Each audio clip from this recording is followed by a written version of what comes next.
Hello বন্ধুরা, সবাই কেমন আছো? আশা করি সবাই ভালো আছো, আমিও ভালো আছি।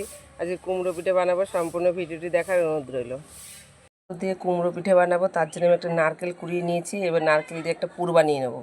কড়াইটা আমার গরম হয়েছে, এবার নারকেলটা দিয়ে দেবো। কোনো মতন চিনি, দুটো এলাচ। এবার আমি একটা পুর বানিয়ে নেবো। হয়ে গেছে, এবার নামিয়ে নেবো।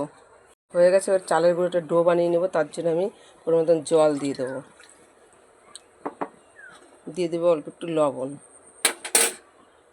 জলটা আমার ফুটে আসছে, এবার চালের গুঁড়োটা দিয়ে দেবো।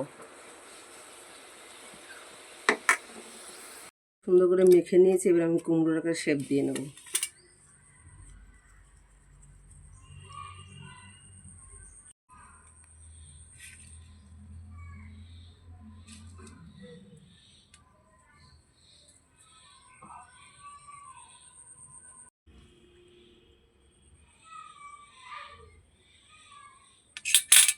এবার কুমড়োটাকে ভালো করে বোঝানোর জন্য একটা কাঠি দিয়ে দিলাম।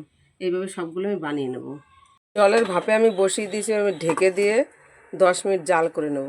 ভাপিয়ে নিয়েছি বন্ধুরা, দেখো কতটা সুন্দর হয়েছে দেখতে।